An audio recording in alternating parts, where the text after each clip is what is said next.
Japanese news shows are flooded with stories about the waves of tourists crowding the landmarks and transport systems of Japan.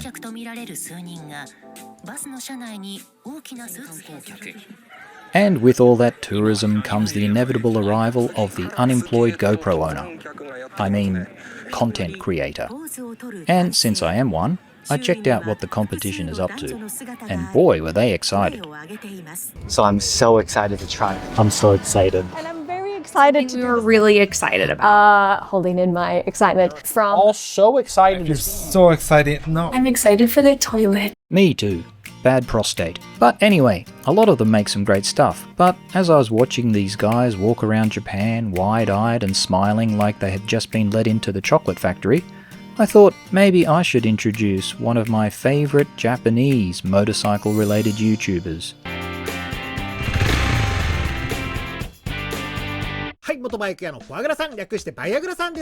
And here he is. It's a duck, who claims he once worked for a bike shop, which must have been one hell of a diversity hire. He's kind of an avian Ryan F9, only slightly less Canadian, and seems to really know his stuff as far as all things motorcycles go.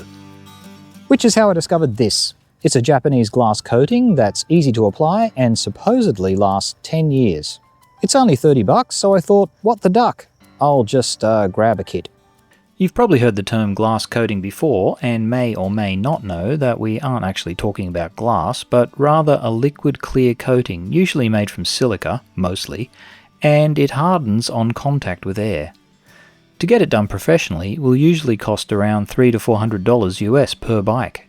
But that money doesn't go towards the chemicals, which aren't that expensive at all. It's a hell of a lot of work to glass coat a vehicle.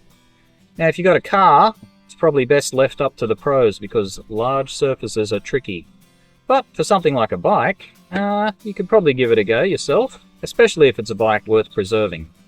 And speaking of bikes worth preserving, the 2023 Svartpilen was the last one with this design.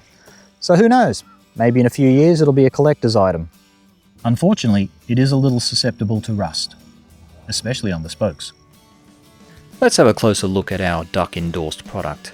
Now most coatings claim to last around 3 years if you maintain them with some wax or something, but this stuff claims to last 10 years. Unfortunately, with my riding skills, I probably won't live to find out if that's true or not. But even if it doesn't last that long, it can be used all over your bike, including hot areas like the exhaust, because it can stand temperatures up to 800 degrees. Also, according to the box, it's used by the Japanese government, which could include the Japanese Navy.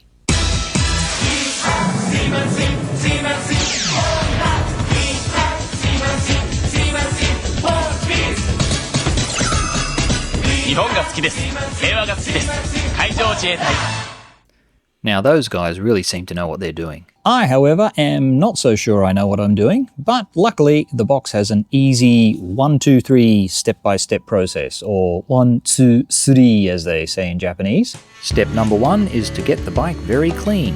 Now I'm only going to do the rear wheel, and I'm first going to use the Dremel polisher to get rid of these little spots of corrosion before I start getting things wet. Next I'll wash with a normal cleaner and get it nice and dry.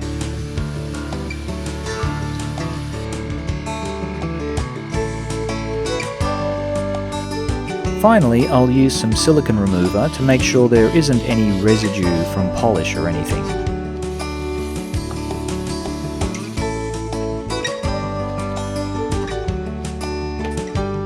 Now we're ready for step 2, which is to put 3 or 4 drops of the coating onto one of the provided cloths and apply it. It's amazing how this stuff spreads out. You can do a whole rim with just a few drops. After applying, just give it a wipe with the other cloth and it's all done. It will take 2 hours to harden and 24 hours to completely cure. I actually did the front wheel and exhaust pipe a week ago and I'm pretty impressed. Check out what happens when I splash some water on. Water off a duck's back. I'm going to keep going and coat the whole bike piece by piece. And when it's all done, I'll be doing a review of the 22 Svartpilen and talk about my experience with the bike, as well as all the mods. And I'll also show you how the glass coating turned out. So if that interests you, please consider subscribing. Till next time, thanks for watching.